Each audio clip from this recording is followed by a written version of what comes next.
이 왕은 자기 뜻대로 할 것이다. 그는 스스로 높이고 모든 신보다 자기가 크다고 하며 신들의 신에 맞서며 말할 수 없는 말을 할 것이다. 하나님께서 노하시고 노가 그칠 때까지 그는 잘 될 것이다. 하나님께서 이런 일이 일어나도록 정하셨으므로 반드시 그렇게 될 것이다. 그는 스스로 자기를 모든 것보다 크게 높일 것이다. 자기 조상의 신들이나 여자들이 사랑하는 신에 마음을 쓰지 않고 어떤 신도 섬기지 않을 것이다.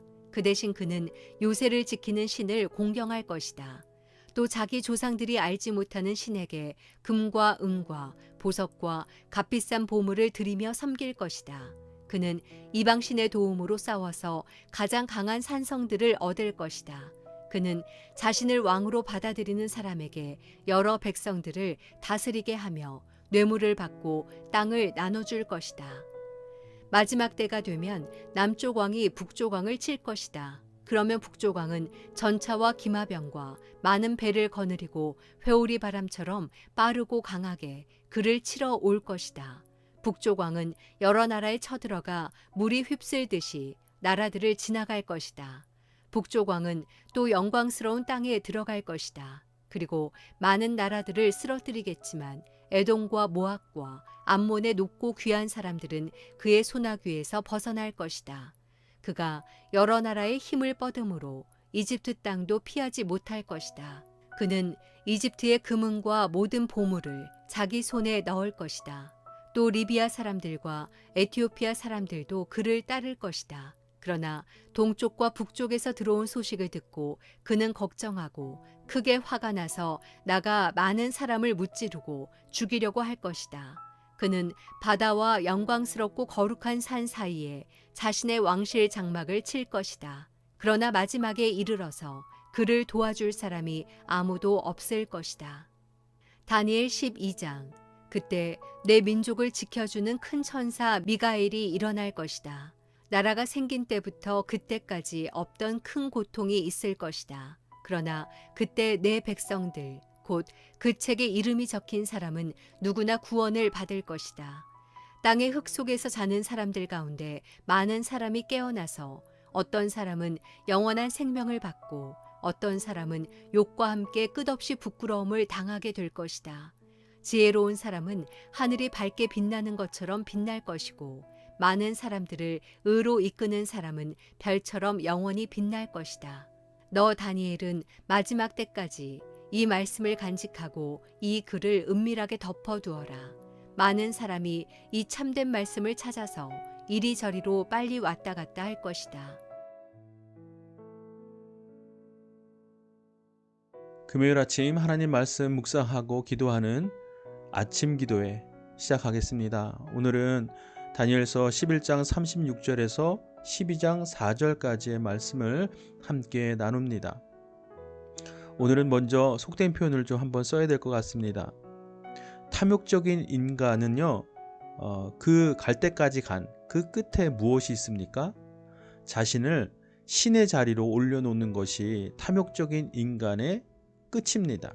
갈 때까지 간 것이지요. 우리가 대표적인 인물로 누구를 들 수 있을까요? 언뜻 떠오르는 인물 중에 하나는 이 독재를 했던 사람들을 한번 떠올려 보시면 좋겠습니다. 가깝게는 우리와 분단된 저 북한에 있는 독재자들도 그렇고, 그리고 히틀러나 또 많은 왕들이요, 자신을 신의 자리까지 이끌었던 것, 그 자리에 올려놨던 것을 볼 수가 있습니다. 그러나 여러분, 우리가 다 알다시피 그들의 결말이 어떻습니까? 종말이 어때요? 한낱 연약한 육신의 그 사망의 끝입니다. 즉 패망의 길, 멸망의 길로 가는 것을 우리는 볼 수 있습니다. 아무리 자신이 힘이 강하고 그 권력을 정말로 많이 모았다 할지라도 하나님 앞에서만큼은 정말 먼지와도 같은 정말 보잘것없는 연약한 존재인 것을 우리는 깨달아야만 합니다. 그러나 이 권력자들, 독재자들은요, 그것을 모릅니다. 몰라서 모를까요? 아닙니다. 눈이 가리워지고 그것에 무감각해지기 때문에 그렇습니다. 우리도 때로 그렇지 않습니까? 속된 표현으로 조금 살만하면 우리 삶에 하나님과는 멀어지게 됩니다. 하나님이 우리 삶에 때로 거추장스럽게 느껴지기 때문에 하나님을 외면할 때가 있는 것이 솔직한 우리의 모습 아닙니까? 그러다가도 우리가 힘들고 어려울 때면 하나님 앞에 또 납작 엎드려서 하나님의 은혜를 구하는 것이 우리의 모습입니다. 이것이 잘못됐다라고 지적하는 것이 아니라 정말 우리의 모습을 여실히 보여주는 그런 것이죠. 그러니 우리가 조금만 힘이 생기고 조금만 더 평안해지고 조금만 더 나아지면은요, 하나님 앞에서 멀어져서 내 스스로 내 삶의 신이 되어 살아가는 모습이 우리 가운데 있다는 사실입니다. 다른 사람을 지배하고 어떤 독재자처럼 어떤 큰 왕처럼 그런 모습이 아니라 우리 안에도 그런 모습이 있다는 사실이에요. 독재자들이 자신을 신의 경지까지 끌어올리는 모습이 우리 안에도 있는 것입니다.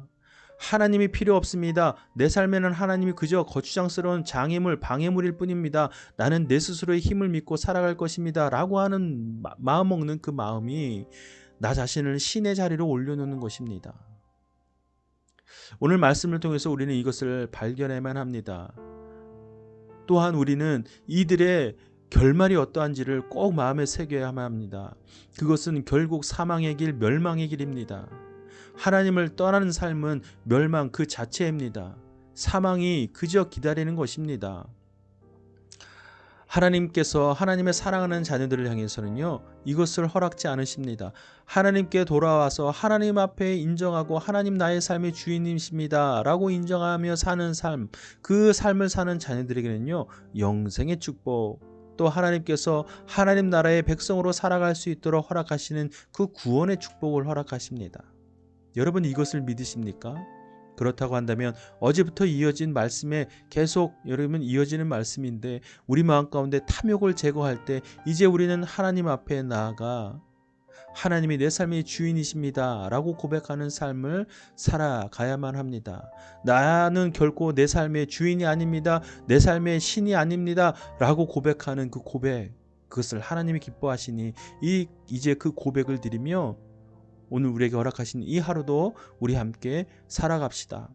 무엇보다 이 하루도 내가 주인이 아니라 하나님이 주인이십니다 라는 고백을 이 아침에 이 시간에 하면 좋겠습니다. 그럴 때 하나님께서 우리 마음 가운데 말씀으로 힘을 주시고 또 영의 능력을 허락하여 주실 줄로 믿습니다. 자, 이제 하나님께서 우리 모두에게 주시는 말씀, 또 각자에게 주시는 말씀이 있습니다. 그 말씀을 묵상하고 오늘 하루를 의탁하며 함께 기도하겠습니다. 더불어 오늘은 금요일입니다.